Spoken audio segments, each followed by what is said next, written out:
Hello friends, Sindhu Bhairavi சீரியலில் என்ன நடக்குதுன்னு பார்க்கலாம் வாங்க. வீடியோவை ஸ்கிப் பண்ணாமல் கடைசி வரைக்கும் பாருங்கள். இந்த ஸ்னேகாவோட சூழ்ச்சியால் நம்ம சிவா இப்போ போலீஸ் ஸ்டேஷனுக்கு போயிடுறாங்க. போலீஸ் ஸ்டேஷனில் போயிட்டு இங்கே நம்ம சிவா அந்த இன்ஸ்பெக்டர்கிட்ட நடந்த எல்லாத்தையுமே விவரமாக சொல்கிறாங்க. உங்கள் மேலே தப்பு இல்லைன்னு எனக்குமே தெரியுது. எப்படியோ அந்த அம்மாவையும் லேடியையுமே உங்கள் ஒய்ஃப் காப்பாற்றிருக்காங்க. இருந்தாலும் அது சட்டப்படி தப்பு. டாக்டர் இல்லாமல் ஹாஸ்பிட்டலில் டெலிவரியெல்லாம் பார்க்கவே கூடாது. நீங்கள் எது ஒன்றுமே கோர்ட்டில் ப்ரொசீட் பண்ணுங்கள். கண்டிப்பாக உங்கள் பக்கம் உள்ள நியாயத்தை புரிஞ்சுக்கிட்டு உங்களோட ஹாஸ்பிட்டலை ரீஓப்பன் பண்ணுறதுக்கு நிறையவே வாய்ப்பு இருக்குது.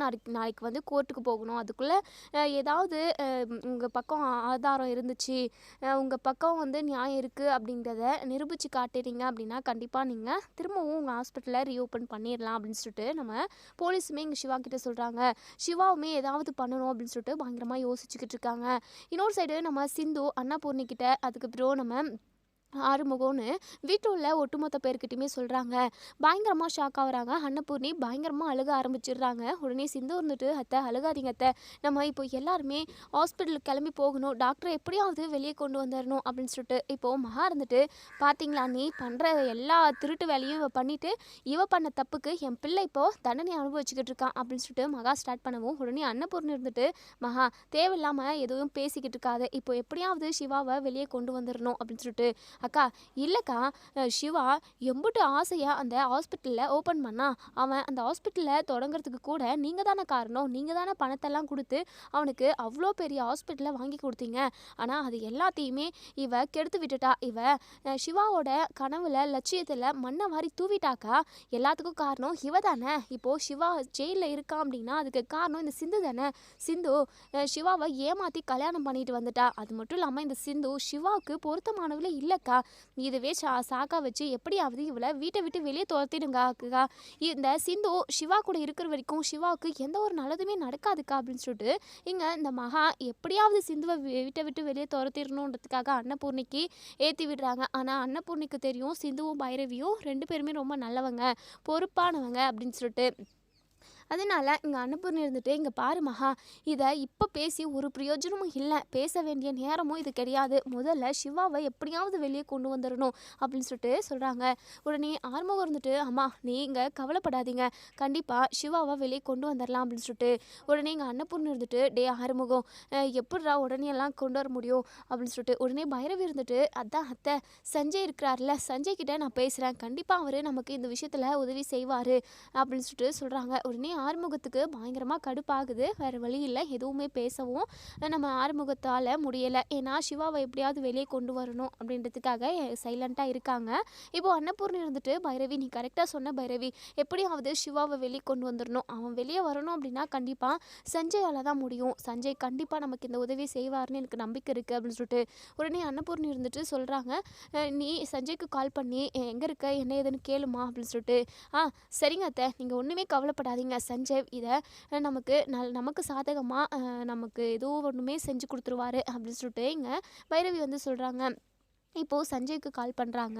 சஞ்சய் எங்கே இருக்கீங்க அப்படின்னு சொல்லிட்டு உடனே சொல்லு பைரவி, நான் எப்போவுமே போலீஸ் ஸ்டேஷனில் தான் இருப்பேன், டியூட்டியில் தான் இருக்கேன் அப்படின்னு சொல்லிட்டு சஞ்சய் எனக்காக ஒரு உதவி செய்ய முடியுமா அப்படின்னு சொல்லிட்டு பைரவி நீ கேட்டு நான் எதை தான் பண்ணாமல் இருந்திருக்கேன், நீ என்ன சொன்னாலும் நான் செய்வேன் பைரவி அப்படின்னு சொல்லிட்டு இப்போது இங்கே பைரவி நடந்த விஷயத்த எல்லாத்தையுமே சொல்கிறாங்க. இப்படி சிந்து டெலிவரி பார்த்த விஷயம், அதுக்கப்புறம் இது சட்டப்படி தப்பு அப்படின்னு சொல்லிட்டு போலீஸ் நம்ம சிவாவை அரெஸ்ட் பண்ணிட்டு போன விஷயம், சீல் வச்ச விஷயம்னு சொல்லிட்டு எல்லா விஷயத்தையுமே டீட்டெயிலாக சொல்கிறாங்க. பைரவி கிட்ட நம்ம சஞ்சய் கவலையப்படாத பைரவி, எப்பாடுபட்டாவது உனக்காக நான் இந்த உதவியை உனக்கு செஞ்சு கொடுக்குறேன், ஆனால் ரொம்ப கஷ்டம்தான், ஏன்னா சட்டத்துக்கு முரண்பாடாக இப்படி ஒரு விஷயம் நடந்திருக்கு, அதனால் கொஞ்சம் சீரியஸான கேஸ் தான் இது, கிரிட்டிக்கலாக இருக்கும், பரவாயில்ல இருந்தாலும் என்னால் முடிஞ்ச அளவுக்கு எஃபர்ட் போட்டு நான் எப்படியாவது சிவாவை வெளிக்கொண்டு வரதுக்காக முயற்சி பண்ணுறேன் அப்படின்னு சொல்லிட்டு அதே சமயம் இங்கே நம்ம பைரவி சஞ்சய் நீ அந்த போலீஸ் ஸ்டேஷனுக்கு சஞ்சய் நாங்களும் கிளம்பி வரேன் அப்படின்னு சொல்லிட்டு உடனே நம்ம சஞ்சய் சரி பைரவி வா பைரவி அப்படின்னு சொல்லிட்டு ஃபோனை வச்சிடுறாங்க. ஆறுமுகத்துக்கு பயங்கரமாக கடுப்பாகுது. எந்த ஒரு பிரச்சனை வந்தாலுமே இந்த போலீஸ் ஸ்டேஷன் பிரச்சனை தான் இந்த வீட்டுக்கு வந்துக்கிட்டே இருக்குது, இந்த போலீஸ் ஸ்டேஷன் பிரச்சனை வந்தாவே இந்த சஞ்சய் மூக்க நுழைச்சிடுறான் அப்படின்னு சொல்லிட்டு பயங்கர கடுப்பில் இருக்காங்க. அதுக்கப்புறம் இங்கே நம்ம பைரவி குடும்பத்தில் உள்ள எல்லாருமே போலீஸ் ஸ்டேஷன் கிளம்பி போகிறாங்க. இன்னொரு சைடு சஞ்சய்க்கு பயங்கர சந்தோஷம், அப்பா அந்த வீட்டு வீட்டுக்கு ஏதாவது பிரச்சனை வந்தால் நம்மளால தான் உதவியே செய்ய முடியும் போல். எப்படியோ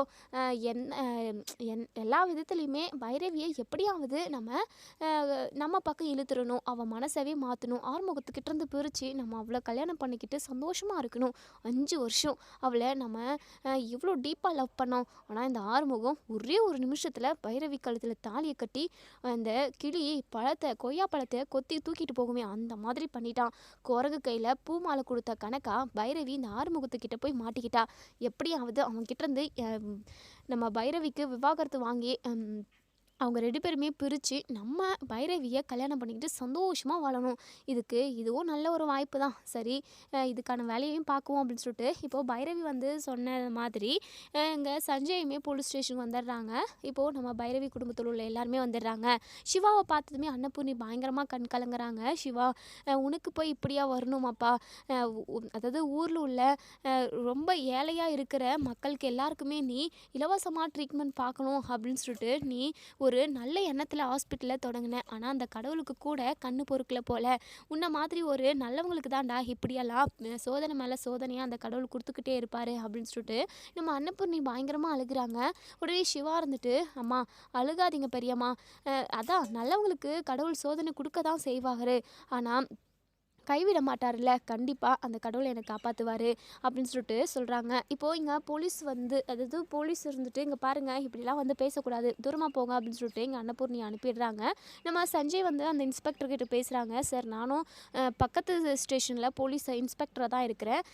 சிவாவோட கேஸ் விஷயமாக தான் நான் பேச வந்திருக்கேன். அவங்க ஹாஸ்பிட்டலில் சிவா இல்லாத நேரமாக தான் அப்படி ஒரு இன்சிடெண்ட்டே நடந்திருக்கு. இதை கொஞ்சம் பெருசுப்படுத்தாமல் சிவாவை வெளியே விட முடியுமா அப்படின்னு சொல்லி கேட்கவும் அந்த இன்ஸ்பெக்டர் இல்லை சஞ்சய், கண்டிப்பாக முடியவே முடியாது, மேல் இடத்துலேருந்து ஆர்டர் போட்டிருக்காங்க, நல்லா ஸ்ட்ராங்காக கேஸ் ஃபைல் பண்ணியாச்சு, கண்டிப்பாக இது அதாவது கேஸ் கோர்ட்டுக்கு போயிட்டதுக்கு அப்புறம் தான் எது ஒன்றுமே சொல்ல முடியும், கோர்ட்டில் நீங்கள் எது வந்தாலும் பார்த்துக்கோங்க, என்னால் இப்போதைக்கு இந்த விஷயத்தில் எதுவுமே பண்ண முடியாது சஞ்சய் அப்படின்னு சொல்லிட்டு அந்த இன்ஸ்பெக்டர் சொல்லிடுறாங்க. இப்போது சஞ்சய்மே இந்த விஷயமா பைரவிக்கிட்ட சொல்கிறாங்க. இப்போது பைரவி என்ன பண்ணுறது சஞ்சய் அப்படின்னு சொல்லிட்டு இப்போது சஞ்சய்க்கு கொஞ்ச நேரம் யோசிக்கிறாங்க. பைரவி, அந்த டெலிவரி பார்த்தாங்கள்ல அந்த லேடியை கூப்பிட்டு நம்ம கோர்ட்டில் ப்ரெஸ்யூட் பண்ணால் அவங்க மூலமாக கண்டிப்பாக சிவாவை வெளியே கொண்டு வரத்துக்கு நிறைய வாய்ப்பு இருக்குது அப்படின்னு சொல்லிட்டு உடனே சிந்து ஆமாம் சார், நீங்கள் சொல்கிறது ரொம்ப கரெக்டு தான், ஏன்னா அவங்க ரொம்பவே பரிதவிச்சு போய் வந்தாங்க, எப்படியாவது எங்கள் பொண்ணையும் என் பொண்ணுக்கு வயிற்றில் உள்ள குழந்தையும் காப்பாற்றி கொடுத்துருங்கன்னு சொல்லிட்டு என் காலெல்லாம் விழுந்தாங்க, அவங்களுக்கு நான் வாக்கு கொடுத்த மாதிரியே குழந்தைய நல்லபடியாக டெலிவரி பார்த்து எடுத்துட்டேன், எனக்கு நன்றி சொன்னாங்க, நல்லா இருக்குன்னு சொல்லிட்டு வாழ்த்தெல்லாம் செஞ்சாங்க, கண்டிப்பாக அவங்கக்கிட்ட நம்ம சொன்னோம் அப்படின்னா அவங்க கோர்ட்டில் நமக்காக பேசுகிறதுக்கு வரத்துக்கு நிறைய வாய்ப்பு இருக்குது அப்படின்னு சொல்லிட்டு இங்கே சிந்து சொல்கிறாங்க. உடனே சஞ்சய் சூப்பர் சிந்து, இது ரொம்ப சூப்பராக போய் முடியும்னு நினைக்கிறேன், ஏன்னா அவங்க ஏதாவது நம்ம பக்கம் பேசினாங்க அப்படின்னா கண்டிப்பாக சிவாவை நம்ம வெளியே கொண்டு வந்துடலாம், அது மட்டும் இல்லாமல் ஹாஸ்பிட்டலையுமே ரீஓப்பன் பண்ணுறதுக்காக நான் கோரிக்கையுமே விடுவேன் அப்படின்னு சொல்லிட்டு இங்கே சஞ்சய் சொல்கிறாங்க. இப்போது இங்கே நம்ம சிந்து கண்டிப்பாக நான் அவங்கள கூட்டிக்கிட்டு நாளைக்கு கோர்ட்டுக்கு வந்துடுறோம் அப்படின்னு சொல்லிட்டு இப்போது இவங்க எல்லாருமே போய் காரில் ஏறி உட்காருவோம். இங்கே நம்ம ஆறுமுகம், பைரவி, சஞ்சய். இப்போ பைரவி சஞ்சய் ரொம்ப ரொம்ப தேங்க்ஸ் சஞ்சய், எப்படியாவது சிவாவை வெளியே கொண்டு வந்துட்டீங்க அப்படின்னா அது எனக்கு ரொம்ப ரொம்ப சந்தோஷமாக இருக்கும், உண்மையாகவே எங்கள் குடும்பத்துக்காக நீங்கள் ஒவ்வொரு விஷயத்தையும் பார்த்து பார்த்து பண்ணுறீங்க அப்படின்னு சொல்லிட்டு இங்கே நம்ம பைரவி சஞ்சயை புகழ்ந்து பேசிக்கிட்டு இருக்கவும் ஆறுமுகத்துக்கு கடுப்பாகுது. இவனோட சுயரூபம் என்னன்னு தெரியாமல் இந்த பைரவி வேற இப்படி அப்படியே அவனை புகழ்ந்துக்கிட்டு இருக்கா. இதெல்லாம் இந்த கன்றாவியெல்லாம் பார்க்கணுன்னு தலையெழுத்து போல அப்படின்னு சொல்லிட்டு இப்போது இங்கே சஞ்சய் மனசுக்குள்ளே நினைக்கிறாங்க. பைரவி, இதெல்லாம் அவங்க குடும்பத்துக்காகலாம் நான் செய்ய கிடையாது, உன்னை கல்யாணம் பண்ணணும், உன் மனசில் எப்படியாவது இடம் பிடிக்கணும், அதுக்காக தான் இதெல்லாம் நான் பண்ணிக்கிட்டு இருக்கேன், இல்லைனா மெனக்கெட்டு நான் எதுக்காக இந்த குடும்பத்துக்காக அங்கே இங்கே ஓடி திரிஞ்சுக்கிட்டு அழிஞ்சுக்கிட்டு இருக்கணும் அப்படின்னு சொல்லிட்டு சஞ்சய் மனசுக்குள்ளே நினைக்கவும் உடனே இங்கே பைரவி சஞ்சய், என்ன சஞ்சய் பயங்கர யோசனைக்கு போயிட்டீங்க போல், அப்படியெல்லாம் ஒன்றும் இல்லை பைரவி, கண்டிப்பாக அந்த கேஸை நம்ம க்ளோஸ் பண்ணிடலாம், பயப்படாதீங்க அப்படின்னு சொல்லிட்டு இப்போது இங்கே நம்ம பைரவியுமே ஆறுமுகம் வா கிளம்பலாம் அப்படின்னு சொல்லிட்டு இப்போது ஆறுமுகமும் பைரவியும் காரில் ஏறி உட்காரத்துக்காக போகிறாங்க. இப்போ ஆறுமுகம் என்ன பைரவி, வேறு போலீஸு வக்கீல் லாயர் நமக்கு வேறு யாருமே கிடைக்கலையா என்ன, எதுக்கு எடுத்தாலும் இந்த சஞ்சய்கிட்டே நிற்கணுமா நம்ம அப்படின்னு சொல்லிட்டு உடனே பைரவி இங்கே பாரு ஆறுமுகம், தேவையில்லாமல் என் ஃப்ரெண்டை பற்றி ஏதாவது பேசினா அவ்வளோதான், சஞ்சய் நம்ம குடும்பத்துக்காக எவ்வளவோ செஞ்சுருக்காரு, அதெல்லாம் நீ மறந்துட்டியா, ஆமாம் ரொம்ப செஞ்சுருக்கான் அவன், இங்கே பாரு தடிமாடு, எருமா மாடு மாதிரி பேசாத, ஒழுங்காக போய் வண்டியில் ஏறி உட்காரு அப்படின்னு சொல்லிட்டு இங்கே நம்ம பைரவி வந்து ஆறுமுகத்தை திட்டுறாங்க. போ பைரவி, நீ எந்த அளவுக்கு சொல்லி உனக்கு புரிய வச்சாலும் உனக்கு புரியாது போல, நீ பட்டு திருந்துவல, அப்போ பார்த்துக்கிறேன். டே எரும மாடு, சும்மா வெட்டி பேச்சு பேசிக்கிட்டு இருக்காத போடா அப்படின்னு சொல்லிட்டு இப்போ எல்லாருமே வீட்டுக்கு போயிடுறாங்க. வீட்டுக்கு போனதுமே இங்கே நம்ம அன்னபூர்ணி பயங்கரமாக ஃபீல் பண்ணி அழுதுகிட்டே இருக்காங்க. உடனே இங்கே மகாவுக்கு அழுவே வரல, இருந்தாலும் நடிக்க தான் செய்கிறாங்க. சிவா எப்படி இருக்க வேண்டிய ஆள் இப்போது ஜெயிலுக்குள்ளே போயிட்டானே, எல்லாம் இந்த சிந்துவால் தான் அப்படின்னு சொல்லிட்டு உடனே இங்கே பைரவி இருந்துட்டு, போதும் நிறுத்துங்க அத்தை, எதுக்கு எடுத்தாலும் சிந்து சிந்துன்னு சொல்லிட்டு சிந்துவை நீங்கள் கரிச்சு கொட்டுறதுலே இருக்கீங்க. சிந்து ஒருத்தவங்களுக்கு நல்லது தான் செஞ்சுருக்கா அப்படின்னு சொல்லிட்டு, ஆமாம் ஆமாம் அவங்களுக்கு நல்லதை செஞ்சுட்டு என் பிள்ளைய ஜெயிலில் தள்ளிட்டா இல்லை அப்படின்னு சொல்லிட்டு உடனே அன்னபூர்ணம் இருந்துட்டு, மகா கொஞ்ச நேரம் அமைதியாக இருக்கியா, எனக்கே தலை வலிக்குது, எப்படியாவது சிவாவை வெளியே கொண்டு வந்துடும்னு சொல்லிட்டு நான் போராடிக்கிட்டு இருக்கேன். நீ என்னடானா சும்மா சிந்துவை குறை சொல்கிறதுலே இருக்க. ஆமாக்கா, இவளால் தானே இப்படி ஒரு பிரச்சனையே நடந்திருக்கு, போதும் நிறுத்து மகா, சும்மா சொன்னதவே சொல்லிக்கிட்டு இருக்காத அப்படின்னு சொல்லிட்டு அன்னபூர்ணி திட்டுறாங்க. இங்கே மகா வந்து சைலண்ட் ஆகிடுறாங்க. இப்போது சிந்து இருந்துட்டு, அத்தை நம்ம அந்த டெலிவரி பார்த்தல நான் அந்த அந்த அக்கா கிட்டே போயிட்டு நம்ம பேசிட்டு வந்துடுவோமா அப்படின்னு சொல்லிட்டு உடனே எங்கள் அன்னபூர்ணியுமே சரி பைரவி நீயும் வா அப்படின்னு சொல்லிட்டு இப்போது பைரவி, நம்ம சிந்து, அன்னபூர்ணி இவங்க 3 பேருமே அந்த அம்மாவோட வீட்டுக்கு போகிறாங்க. இப்போது நம்ம சிந்துவை பார்த்ததுமே அந்த டெலிவரி ஆச்சு இல்லையா அந்த அக்கா, அவங்க வந்து இங்கே சிந்துக்கிட்ட, அக்கா நீங்கள் மட்டும் இல்லைனா நானும் என் குழந்தையும் என்ன இருக்குமோன்னு தெரியல, உங்களால் தான் நாங்கள் இப்போ எல்லாருமே ரொம்ப சந்தோஷமாக இருக்கோம் அப்படின்னு சொல்லிட்டு. ஆமாம் எதுக்காகக்கா என்ன தேடி வந்திருக்கீங்க அப்படின்னு சொல்லிட்டு உடனே இங்கே நம்ம சிந்து இருந்துட்டு, உங்களால் எனக்கு ஒரு உதவி ஆக வேண்டியதாக இருக்குது அப்படின்னு சொல்லிட்டு நடந்த எல்லா விஷயத்தையுமே சொல்கிறாங்க. இதை கேட்ட அந்த லேடியுமே ரொம்பவே ஃபீல் பண்ணுறாங்க. நீங்கள் கவலைப்படாதீங்க, கண்டிப்பாக நான் கோர்ட்டுக்கு உங்கள் கூட வந்து நான் கோர்ட்கிட்ட பேசுகிறேன், கண்டிப்பாக சிவா டாக்டர் வெளியே வந்துடுவார், நீங்கள் கவலைப்படாதீங்க அப்படின்னு சொல்லவும், அதே சமயம் இங்கே இந்த ஸ்னேகாவோட ஹாஸ்பிட்டலுக்கு முன்னாடியே அவங்க வந்து டெலிவரி பார்க்குறதுக்காக போயிருப்பாங்க. 5 லட்ச ரூபாய் பணம் கேட்டு அவங்கள வந்து அதாவது கொடுத்தா தான் நாங்கள் சிசரிங்கே பண்ணுவோம், அது மட்டும் இல்லாமல் இது நார்மல் டெலிவரி இல்லை, சிசரிங் பண்ணி தான் எடுத்தாகணும், சீக்கிரமாக நீங்கள் 5 லட்சம் கட்டுங்க அப்படின்ற மாதிரி இங்கே ஸ்னேகா வந்து சொல்லியிருப்பாங்க இல்லையா, அதையும் சொல்கிறாங்க. இப்போது இங்கே சிந்து, ஓ அவங்க ஹாஸ்பிட்டலுக்கு போய்ட்டு தான் வந்தீங்களா, அப்போது இதுவுமே நல்ல ஒரு வீக்னஸ் ஆகிப்போச்சு, இந்த ஸ்னேகா இவ்வளோ பெரிய ஃப்ராடுக்காரியாக இருந்திருக்கா, நார்மல் டெலிவரி ஆக வேண்டியதை சிசரிங்னு சொல்லிட்டு லட்சமாக பணம் பிடுங்க பார்த்துருக்கா, அது மட்டும் இல்லாமல் கண்டிப்பாக டாக்டரோட ஹாஸ்பிட்டல் மேலே அவங்க தான் கேஸ் போட்டிருக்கணும், மடக்கி அவங்களவே உள்ளே தள்ளுற மாதிரி நம்ம பண்ணணும், நீங்கள் அந்த ஸ்னேகா ஹாஸ்பிட்டலில் என்னெல்லாம் நடந்ததோ அது எல்லாத்தையுமே நீங்கள் கோர்ட்டில் சொல்லணும் ப்ளீஸ்க்கா அப்படின்னு சொல்லிட்டு, கண்டிப்பாக நாங்கள் சொல்கிறோம், அவங்கள தூக்கி உள்ளே வைக்கணும், அவங்கள மாதிரி ஆளுங்க டாக்டராக இருந்தாங்க அப்படின்னா அவ்வளோதான், பாதி மக்களோட வாழ்க்கையவே குழி தோண்டி புதைச்சிருவாங்க, அது மட்டுமா உயிரை கூட எடுக்கிறதுக்கு அஞ்ச மாட்டாங்க, அது மட்டும் இல்லாமல் லட்சமாக பணம் கேட்குறாங்க, அங்கே மட்டும் டெலிவரி பார்த்துருந்தோம் அப்படின்னா கண்டிப்பாக என் பொண்ணுக்கு சிசரிங் தான் பண்ணியிருப்பாங்க அப்படின்னு சொல்லிட்டு அந்த லேடியோட அம்மா சொல்கிறாங்க. நீ இருந்ததுனால தான் என் பிள்ளையும் என் பேத்தியும் நல்லபடியாக இப்போது இருக்காங்கம்மா, நார்மலாக டெலிவரி பார்த்துட்ட, நீ 100 கோடி வருஷம் சந்தோஷமாக இருக்கவும்மா, கண்டிப்பாக உன் புருஷனை வெளியே கொண்டு வந்துடலாம் டாக்டரை அப்படின்னு சொல்லிட்டு சொல்கிறாங்க. இப்போது ஸ்னேகா வந்து பண்ண விஷயத்த எல்லாத்தையுமே கண்டிப்பாக அந்த லேடி வந்து கோர்ட்டில் சொன்னாங்க அப்படின்னா ஸ்னேகாவுக்கு சரியான தண்டனையும் கிடைக்கும், அதே சமயம் ஒரு அவசரத்துக்கு அவங்க ட்ரீட்மெண்ட் பார்க்கல, ஏழை எளிய மக்கள்கிட்ட ஓரளவுக்கு பணம்னு சொல்லாமல் கூட எக்கச்சக்கமான லட்சமாக பணத்தை வந்து கேட்குறாங்க அப்படிங்கிற மாதிரி இங்கே அந்த லேடி வந்து சொன்னாங்க அப்படின்னா கண்டிப்பாக நம்ம சிவாவை வெளியே விட்டுருவாங்க. அளவுக்கு மீறி பணம் கேட்டு டெலிவரி பார்க்குறாங்க அப்படின்ற விஷயம் வந்து அந்த கோர்ட்டுக்கு தெரிஞ்சுது அப்படின்னா கண்டிப்பாக ஸ்னேகாவுக்கு தண்டனை கிடைக்கும், அப்படி கிடைச்சிது அப்படின்னா எல்லாருக்குமே ரொம்ப சூப்பராக இருக்கும். இந்த ஸ்னேகாவுக்கு சரியான பதிலடியை நம்ம சிந்துவோட குடும்பமும் கொடுக்கணும், கோர்ட்டு மூலமாக அவங்களுக்கு தண்டனை கிடைக்கணும் அப்படின்னு நினைக்கிறவங்க இந்த வீடியோ கீழே கமெண்ட் பண்ணி தெரிவிங்க. மறுநாள் காலையில் இப்போது சிந்து குடும்பத்தில் உள்ள எல்லாருமே ரெடி ஆகிக்கிட்டு இருக்காங்க, எதுக்காக அப்படின்னா கோர்ட்டுக்கு போகிறதுக்காக தான். இப்போது சிந்து வந்து அந்த லேடிக்கு, அதாவது நம்ம சிந்து வந்து பிரசவம் பார்த்தாங்க இல்லையா அந்த லேடிக்கு வந்து கால் பண்ணுறாங்க, நீங்கள் கோர்ட்டுக்கு நேராக வந்துடுங்க அப்படின்னு சொல்லிட்டு. இப்போது இன்னொரு சைடு இந்த ஸ்னேகாவும் அவங்க அப்பாவுமே கோர்ட்டுக்கு வராங்க. இப்போது நம்ம சிவாவையுமே கோர்ட்டுக்கு கூட்டிகிட்டு வந்துடுறாங்க. ஜட்ஜ் இருந்துட்டு இங்கே சிவா கிட்ட, என்ன டாக்டர், நீங்கள் படிச்சிருக்கீங்க, உங்களுக்கு எல்லா அறிவுமே இருக்கும், அப்படி இருக்கிறப்போ டாக்டர் இல்லாமல் பிரசவம் பார்க்கக்கூடாது அப்படிங்கிற ரூல்ஸை நீங்கள் எதுக்காக மீறினீங்க அப்படின்னு சொல்லிட்டு கேட்கவும், உடனே இங்கே நம்ம சிவா வந்து அப்போது வந்து நாங்கள் வந்து மெடிக்கல் கேம்ப் போயிருந்தோம். அது மட்டும் இல்லாமல் 2 டாக்டரை நான் டியூட்டியில் அப்பாயின்மெண்ட் போட்டுட்டு தான் போனேன். ஆனால் அவங்களோட பர்சனல் ரீசனுக்காக அவங்க வந்து லீவ் போட்டுட்ருக்காங்க. அந்த மாதிரி டைமில் டெலிவரிக்காக பனிக்கூடம் ஒழிஞ்சிட்டு அவங்க ரொம்பவே கிரிட்டிக்கலான சூழ்நிலையில் வந்தாங்க. அதனால் அவங்கள எப்படியாவது உயிர் காப்பாற்றணும் அப்படின்றதுக்காக எங்கள் ஒய்ஃப் தான் என்கிட்ட கூட கேட்காம அவங்களாம் டெலிவரி பார்த்துருக்காங்க. அவங்க 2 பேருக்குமே எதுவும் ஆகலை. ஆனால் அப்படி சட்டப்படி டாக்டர் இல்லாமல் டெலிவரி பார்க்கக்கூடாது அப்படின்றது எனக்கு தெரியும். ஆனால் அவங்களுக்கு தெரியல. எப்படியாவது அவங்கள காப்பாற்றணுன்ற ஒரு எண்ணத்தில் அப்படி பண்ணிட்டாங்க. இப்போ நடந்ததுக்கு நான் மன்னிப்பு கேட்டுக்கிறேன். இப்படி ஒரு இன்சிடெண்ட் இனிமேல் நடக்காமல் நான் பார்த்துக்கிறேன். தயவு செஞ்சு என்னுடைய ஹாஸ்பிட்டலை திரும்பவும் நீங்கள் ரீஓப்பன் பண்ணணும். அது மட்டும் இல்லாமல் நான் அதாவது ரொம்பவே வசதியானவங்க வந்து ஏதோ ஹாஸ்பிட்டல் போயிட்டு பணம் இருக்கிறவங்க நல்லா பெரிய பெரிய ஹாஸ்பிட்டல் பார்த்து ஏதோ ஒன்று பண்ணிப்பாங்க. ஒரு சிலவங்க ரொம்பவே ஏழ்மையாக இருப்பாங்க. அவங்க வசதி இல்லாதவங்க. அவங்களுக்கு நான் இலவசமாக ட்ரீட்மெண்ட் பார்க்கணுன்றதுக்காக தான் அந்த ஹாஸ்பிட்டலவே நான் ஓப்பன் பண்ணேன். அதை ரன் பண்ணிக்கிட்டும் இருக்கேன். அதில் நான் நிறைய பேரை பயனடைய வைக்கணும் அப்படிங்கிற ஒரு நல்ல நோக்கத்தோடு தான் அந்த ஹாஸ்பிட்டலை ஓப்பன் பண்ணியிருக்கேன். தயவு செஞ்சு அந்த ஹாஸ்பிட்டலை திரும்பவும் ரீஓப்பன் பண்ணணும். அதுக்காக நீங்கள் எனக்கு பர்மிஷன் கொடுக்கணும்.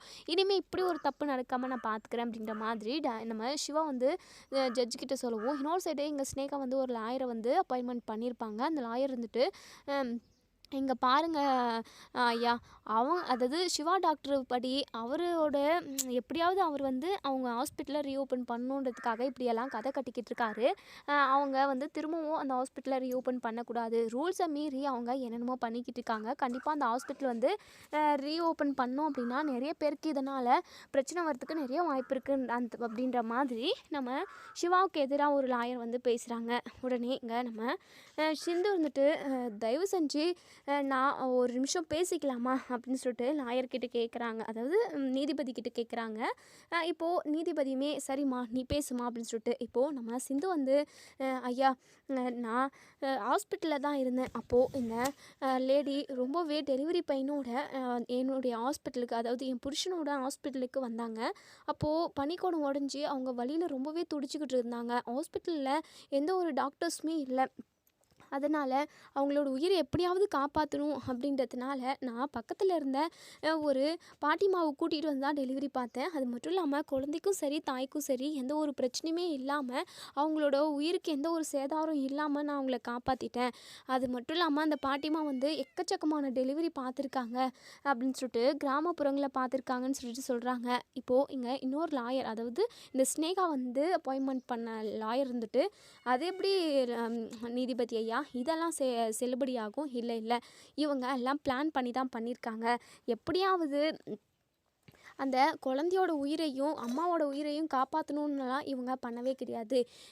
அவங்க மேலே ஏதோ ஒரு இவங்களுக்கு கோவம் இருந்திருக்கு. அவங்கள கொலை பண்ணணும்னு சொல்லிட்டு தான் இவங்க நினச்சிருக்காங்கன்னு சொல்லிட்டு புது புது பிட்டெல்லாம் போடுறாங்க. அது மட்டும் இல்லாமல் அந்த சிந்துக்கு வந்து ஒன்றுமே படிக்கவும் தெரியாது, எழுதவும் தெரியாது.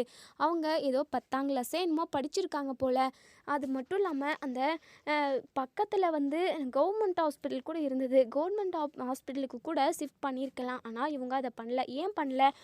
அப்போது இவங்களுக்குள்ள ஏதோ ஒரு நோக்கம், திட்டம் இருந்திருக்கு அப்படின்னு சொல்லிட்டு உடனே சிந்து இருந்துட்டு, சத்தியமாக அப்படி ஒரு திட்டமே இல்லவே இல்லை. நான் எதுக்காக அவங்கள கொலை பண்ணணும்?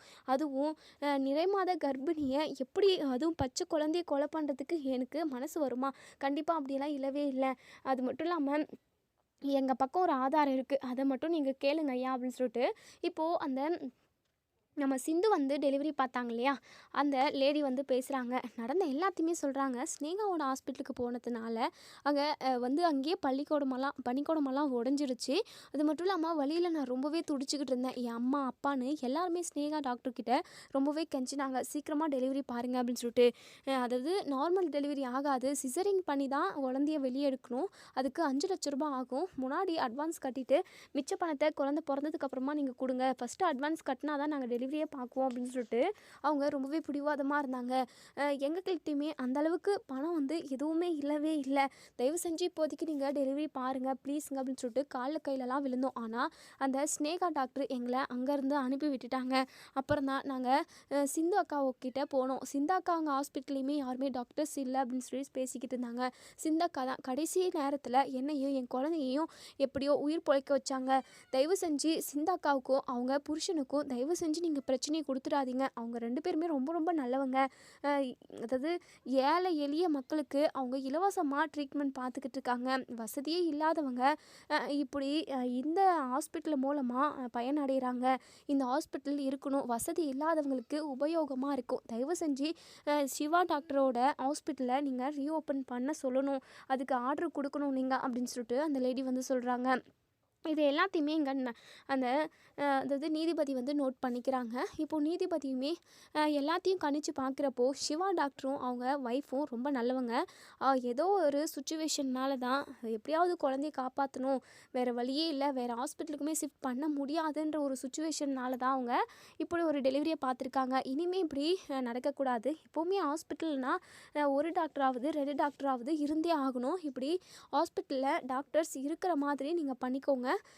சிவா டாக்டர் வந்து நாங்கள் ரிலீஸ் பண்ணிடுறோம், அது மட்டும் இல்லாமல் அவங்களோட ஹாஸ்பிட்டலை ரீஓப்பன் பண்ண சொல்லி நான் உத்தரவிடுறேன் அப்படின்ற மாதிரி நம்ம சிவா பக்கம் தான் தீர்ப்பு வந்து சாதகமாக வந்திருக்கு. நம்ம சிவா ரொம்பவே சந்தோஷப்படுறாங்க.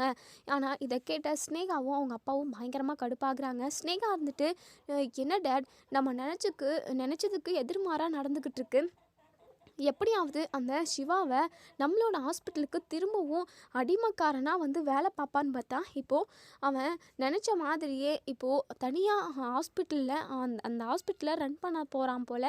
ஐயோ டேட், என்ன டேட் நடந்துக்கிட்டு இருக்கு அப்படின்னு சொல்லிட்டு பயங்கரமாக டென்ஷனாக வராங்க. இப்போது இங்கே நம்ம சிவா எல்லாருமே வெளியே வந்துடுறாங்க.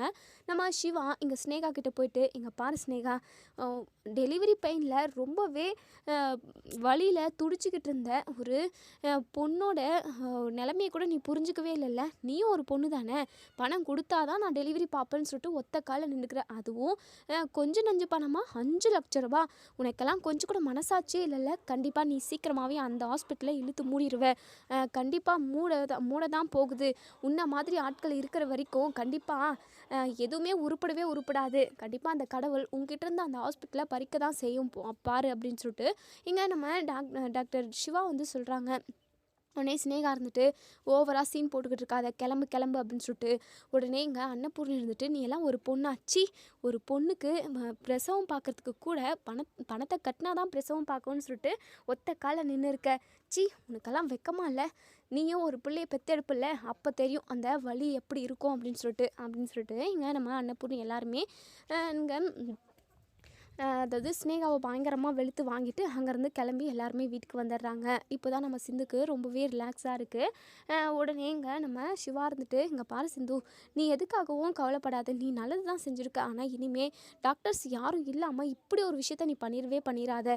இல்லை டாக்டரே, சத்தியமாக நான் இப்படியெல்லாம் பண்ணவே மாட்டேன், இப்படிலாம் நடக்கும்னு தெரிஞ்சிருந்தா நான் செஞ்சுருக்கவே மாட்டேனே, இப்படி ஒரு ரூல்ஸ் இருக்கிறதே எனக்கு தெரியவே தெரியாது, அவங்களோட உயிரை காப்பாற்றணுன்றது மட்டும்தான் என்னுடைய அச்சீவாக இருந்ததே தவிர மற்றபடி நான் வேறு எதுவுமே யோசிக்கவே இல்லை அப்படின்னு சொல்லிட்டு அன்னபூர்ணி இருந்துட்டு, இங்கே பாரு சிந்து, உன்னுடைய மனசே பெரிய மனசு தான், அந்த ஸ்னேகாவை பார்த்தியா, அவளுக்கு பணம் தான் முக்கியம், உயிரை விட பணம் தான் முக்கியம், பணம் இருந்தால் தான் நான் டெலிவரியே பார்க்குவேன்னு சொல்லியிருக்கா, அது மட்டும் இல்லாமல் நார்மல் டெலிவரி ஆக வேண்டியதை சிசரின்னு சொல்லிட்டு பணத்தை பிடுங்க பார்த்துருக்கா, இப்படி தான் எல்லாரையுமே அவள் ஏமாத்திருக்கா போல் அப்படின்னு சொல்லிட்டு உடனே இங்கே பைரவி இருந்துட்டு, ஆமாத்த, அவங்கெல்லாம் கொஞ்சம் கூட மனசாட்சியே இல்லாத ஆளுங்க, அவங்க கிட்டலாம் ஹாஸ்பிட்டலே இருக்கக்கூடாது, சட்டப்படி அவங்க கிட்டேருந்து ஹாஸ்பிட்டலில், அதாவது அவங்க ஹாஸ்பிட்டலே நடத்தக்கூடாதுன்னு சொல்லிட்டு உத்தரவு போடணும், அப்போ தான் நிறைய மக்கள் அவங்க கிட்டேருந்து தப்பிப்பாங்க. எப்படியோ ஒன்று சிவாவை எப்படியோ வெளியே கொண்டு வந்தாச்சு, ஹாஸ்பிட்டலுமே திரும்பவும் ரீஓப்பன் பண்ணுற மாதிரி தீர்ப்பை சொல்லிட்டாங்க, இப்போ தான் மனசுக்கு ரொம்ப நிறைவாக இருக்குது அப்படின்னு சொல்லிட்டு உடனே நம்ம சிந்துவுமே, ஆமாத்தா எனக்குமே இப்போ தான் மனசுக்கு கொஞ்சம் ரிலாக்ஸாக இருக்குது, நம்மளால் இப்படி ஒரு விஷயம் நடந்துருச்சு, அது மட்டும் இல்லாமல் சிவா டாக்டரு ரொம்பவே கஷ்டப்பட்டு அதாவது இந்த ஹாஸ்பிட்டலில் ஓப்பன் பண்ணணும்னு நினச்சாரு, அதுக்கு துணையாக நீங்கள் தான் இருந்தீங்க அத்தை, நீங்கள் அம்பிட்டு ஆசாசியாக அமைச்சு கொடுத்த ஹாஸ்பிட்டலை நான் ஒரே செகண்டில் மூட வச்சுட்டேனேன்னு சொல்லிட்டு உள்ளுக்குள்ளே எனக்கு ரொம்ப ரொம்ப வருத்தமாக இருந்தது. எப்படியோ இப்போது எந்த ஒரு தப்புமே நடக்கவே இல்லை, எல்லாமே சரியாயிடுச்சு அப்படின்னு சொல்லிட்டு இப்போது எங்கள் மகாவும் இசைக்கும் பேசிக்கிறாங்க. ஆமாம், பெரிய சாதனை பண்ணிட்டா இவ. ச்சே, இந்த சிந்துவையும் பைரவியையும் வீட்டை விட்டு துரத்தவே முடியலடா. என்னடா பண்ணுறது இவங்க இந்த வீட்டை கெட்டியாக பிடிச்சிக்கிட்டு இருக்காங்களேடா. இவங்க மட்டுமா பிடிச்சிக்கிட்டு இருக்காங்க, இந்த அன்னபூர்ணி தானே பிடிச்சிக்கிட்டு இருக்காங்க. ஷோ, என்னதான் சொல்லுறதோ ஒன்றுமே புரியல. டேய் இசைக்கி, ஏதாவது ஒன்று பண்ணுடா. எப்படியாவது அந்த பைரவியும் சிந்தையவையும் அந்த வீட்டை விட்டே துரத்தணும். ச்சே, இவங்க 2 பேரும் இருக்கிற வரைக்கும் கண்டிப்பாக நம்ம நினச்சது எதுவுமே சாதிக்க முடியாதுடா அப்படின்னு சொல்லிட்டு இதோட இந்த ரிவ்யூ முடியுது. இதுக்கப்புறம் என்ன நடக்கும் சொல்லி வெயிட் பண்ணி பார்ப்போம் ஃப்ரெண்ட்ஸ். வீடியோ பிடிச்சிருந்தா லைக் பண்ணி கமெண்ட் பண்ணி சப்ஸ்கிரைப் பண்ணி தெரிவிங்க. தேங்க்யூ.